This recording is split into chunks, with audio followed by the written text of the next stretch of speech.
A noite cai sobre as paredes de pedra do convento.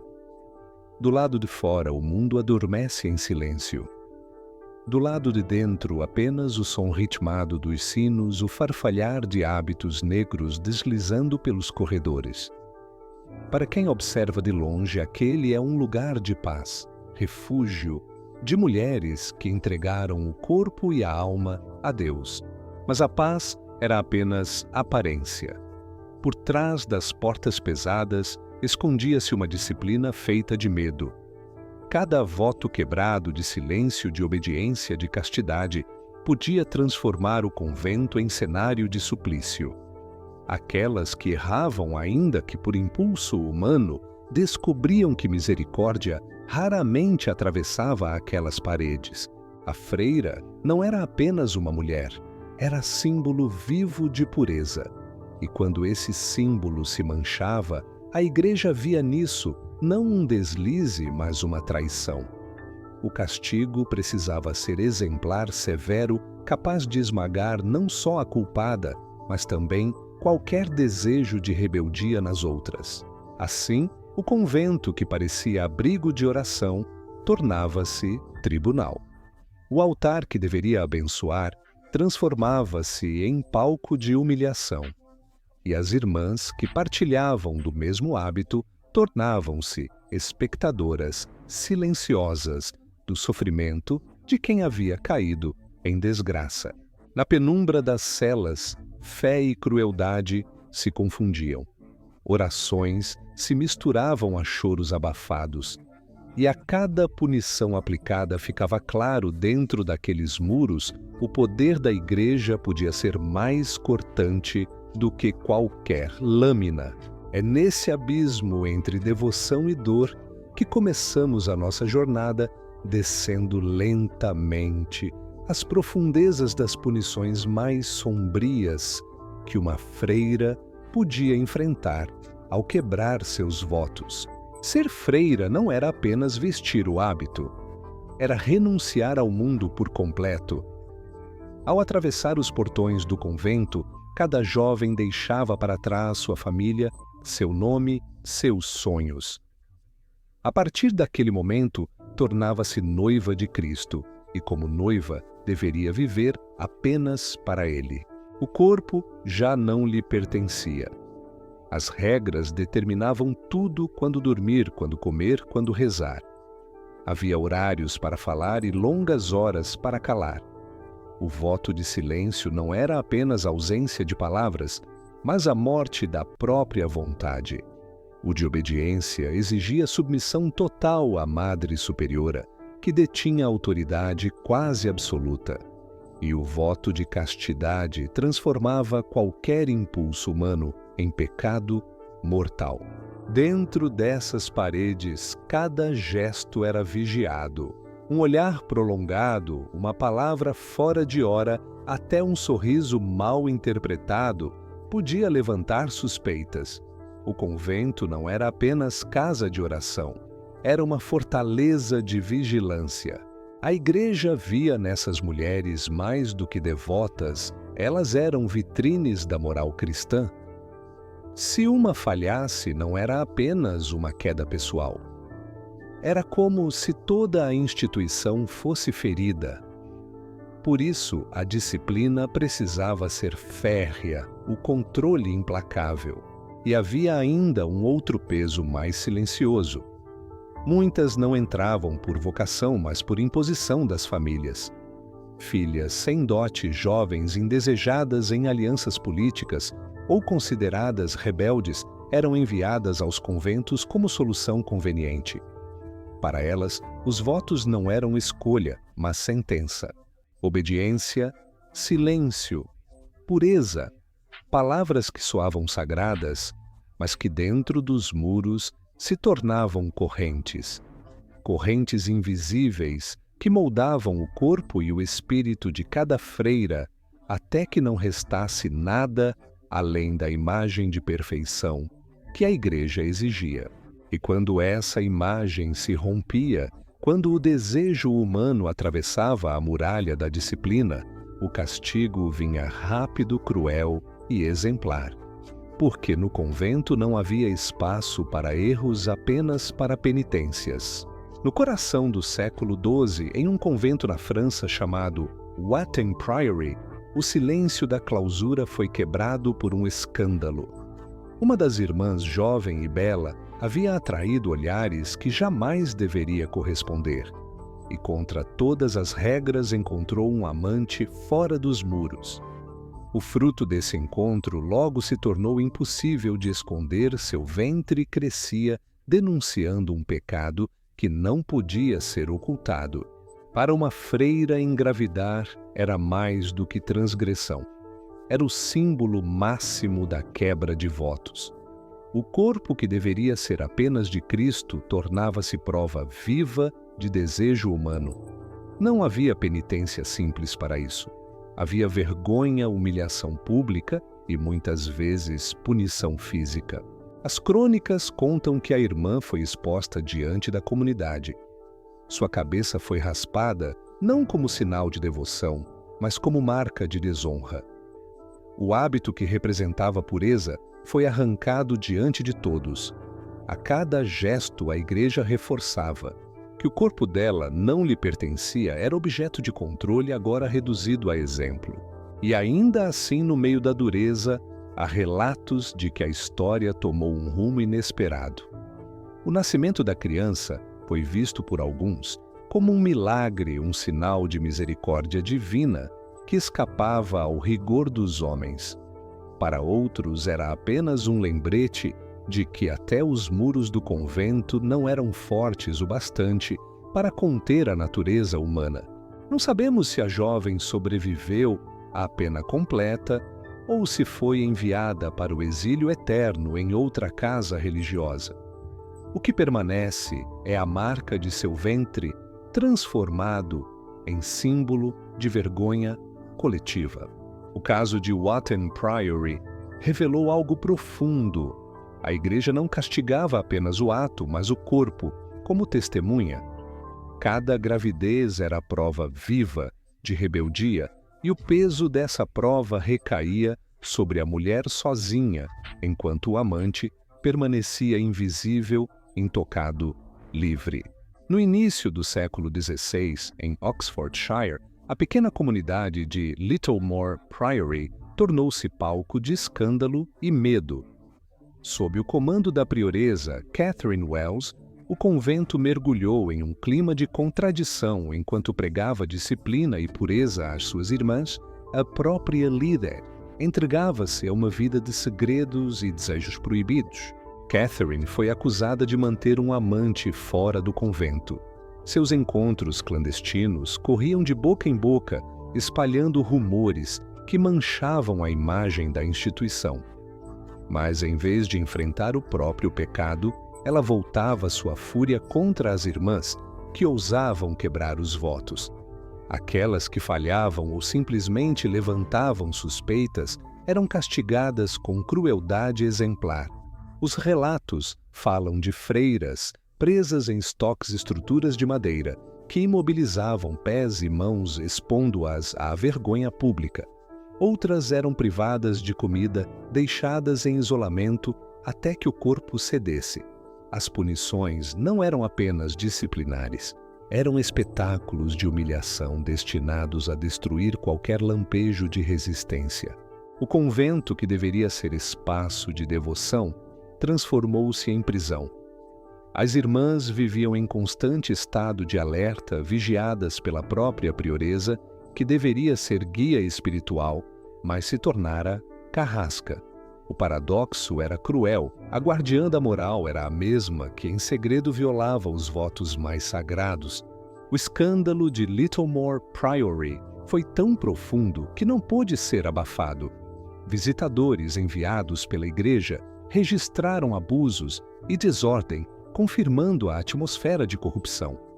O convento passou a simbolizar não apenas o pecado das freiras, mas a falência de uma disciplina que pregava uma coisa e praticava outra. E, no fim, a lição era clara: as punições dentro dos muros não serviam apenas para corrigir, serviam para proteger a aparência de pureza, mesmo que essa pureza fosse uma máscara quebrada. Em Littlemore, a hipocrisia tinha rosto e seu nome era Catherine Wells. Para uma freira medieval, o cabelo não era apenas parte do corpo, era símbolo. Cortá-lo no momento da entrada no convento representava renúncia ao mundo, entrega total a Cristo. Mas, quando esse mesmo gesto era imposto como castigo, seu significado mudava radicalmente, deixava de ser um rito sagrado e tornava-se marca de vergonha. Quando uma irmã era acusada de quebrar seus votos, fosse por um olhar considerado suspeito, por palavras ditas em segredo, ou pior, por relações fora dos muros, o primeiro golpe era contra sua identidade. Reunida diante da comunidade ajoelhada no chão frio, via a tesoura ou a lâmina deslizar pela cabeça. Fios que antes caíam como véu de feminilidade eram arrancados sem piedade. As crônicas descrevem o ato como uma cena ritualizada. O silêncio das demais irmãs era pesado, cortado apenas pelo som das lâminas e pela respiração contida da acusada. Cada mecha que caía no chão não era apenas cabelo, era reputação, honra, dignidade. Ao final, a cabeça raspada brilhava como um estigma visível para todos. O objetivo era claro, transformar a mulher em exemplo vivo. Sem cabelos, ficava marcada até dentro da clausura. Era impossível esconder-se. Cada olhar lembrava sua transgressão. Para algumas, o corte era acompanhado de procissão humilhante, obrigadas a andar pelos corredores, exibindo a nova marca diante de todas. Essa prática mostrava como a Igreja sabia usar símbolos. O mesmo ato que no início representava a entrega a Deus, agora simbolizava degradação. Era um aviso para todas as outras. Qualquer deslize poderia arrancar não só o véu, mas também a própria identidade. E embora o corte do cabelo não derramasse sangue, seu efeito psicológico era devastador. A mulher deixava de se reconhecer no espelho.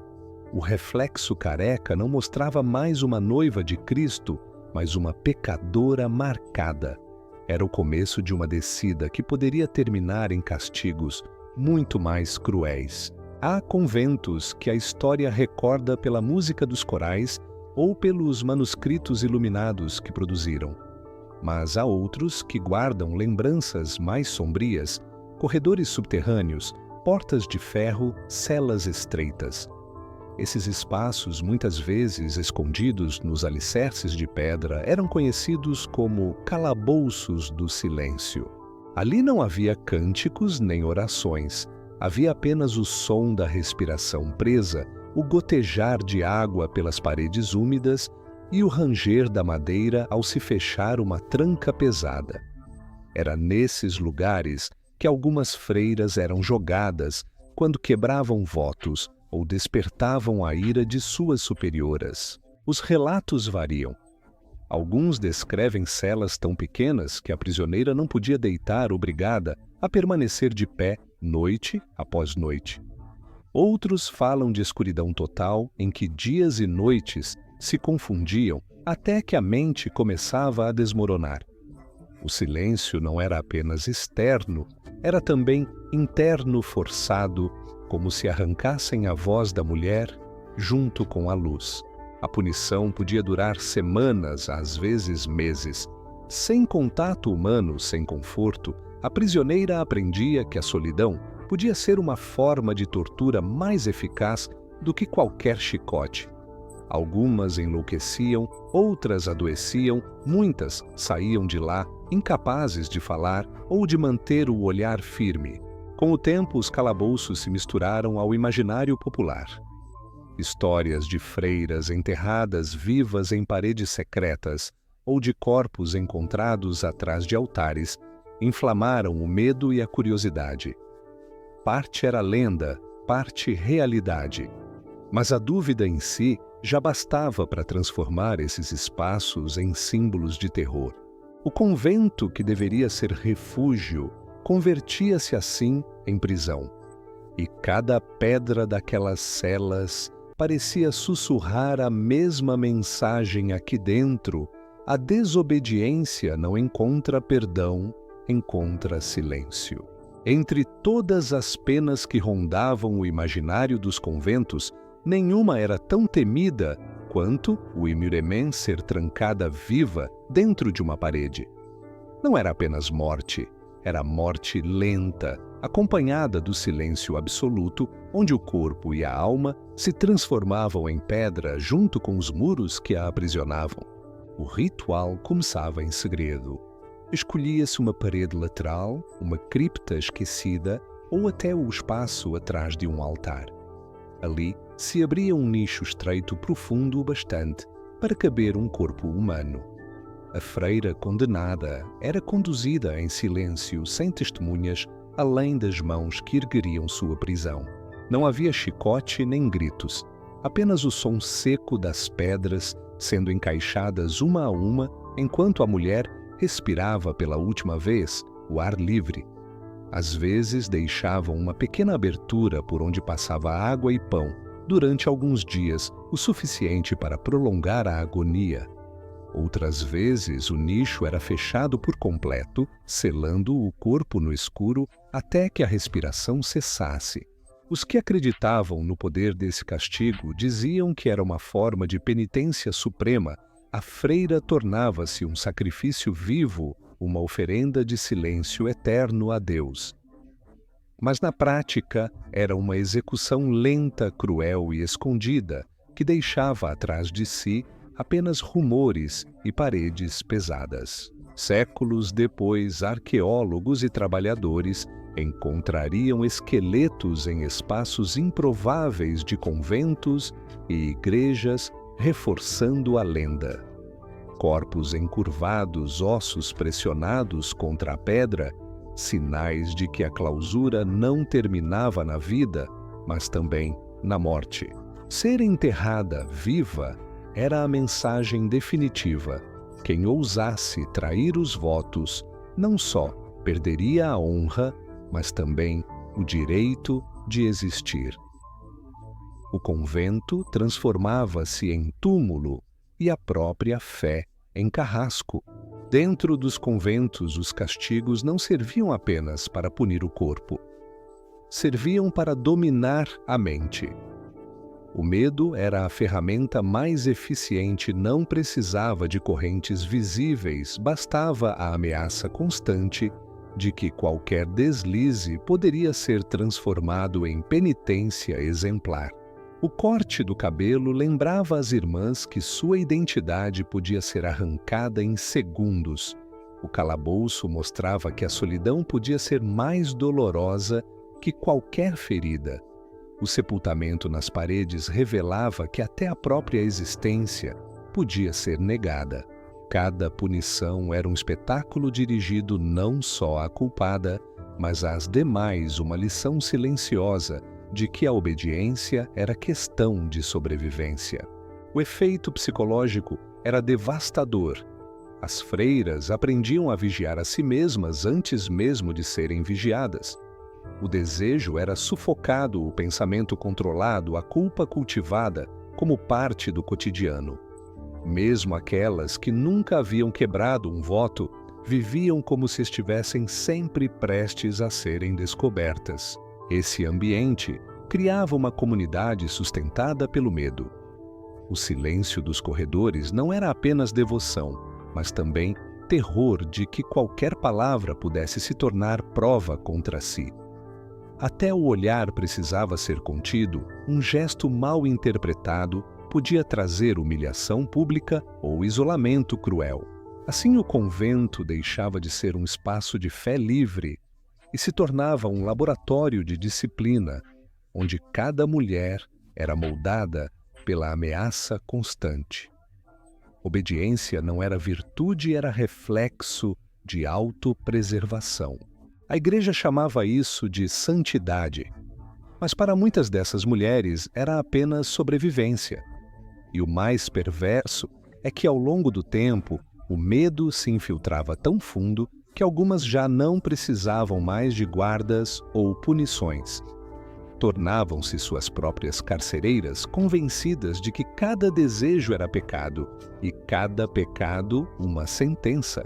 As punições das freiras não ficaram presas ao passado. Elas eram reflexo de algo maior, o modo como a sociedade, durante séculos, controlou o corpo e o desejo das mulheres.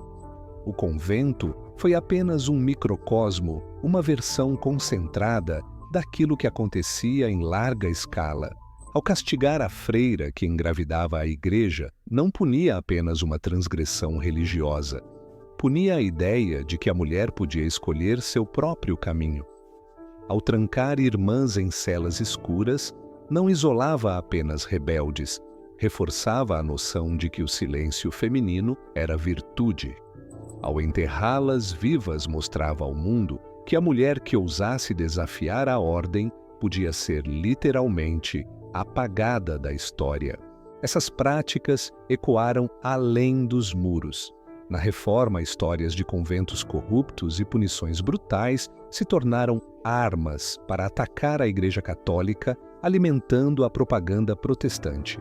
Nos séculos seguintes, romances e panfletos sensacionalistas exploraram o tema, transformando as freiras castigadas em símbolos de decadência e hipocrisia.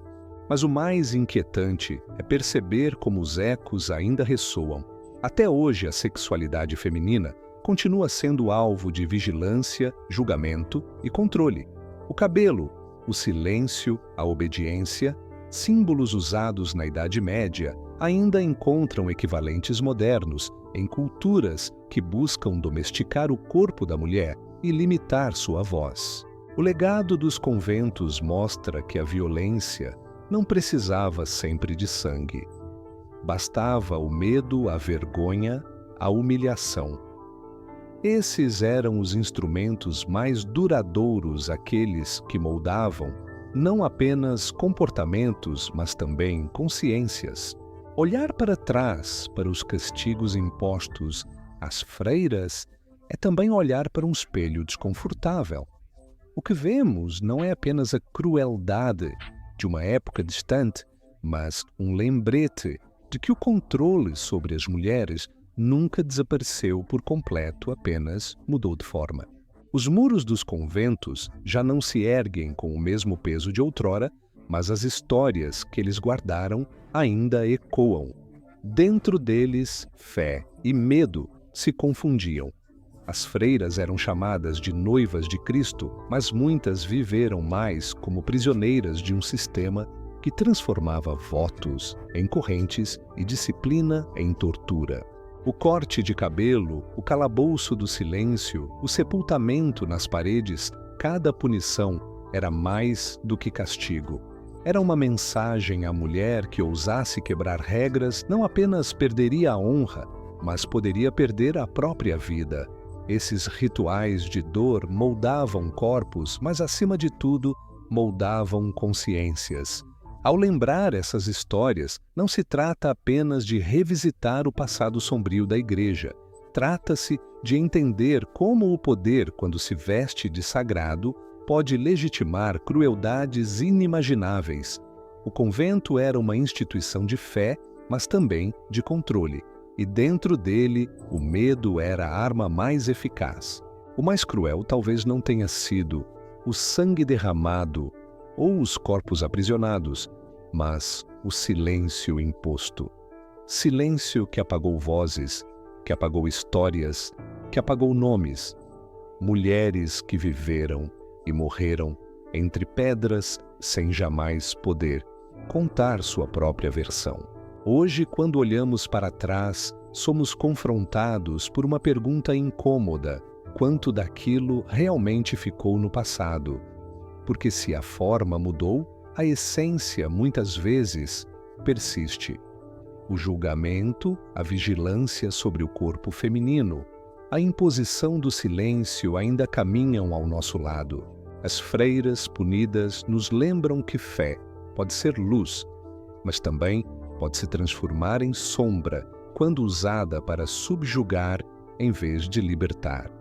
A memória delas é um alerta Sempre que religião se mistura, a poder absoluto, o risco de transformar devoção em instrumento de medo permanece. E talvez a lição mais importante seja esta: contar suas histórias. Hoje é quebrar o silêncio que lhes foi imposto. É devolver voz às que não puderam falar. É lembrar que por trás de cada muro havia não apenas fé, havia também dor,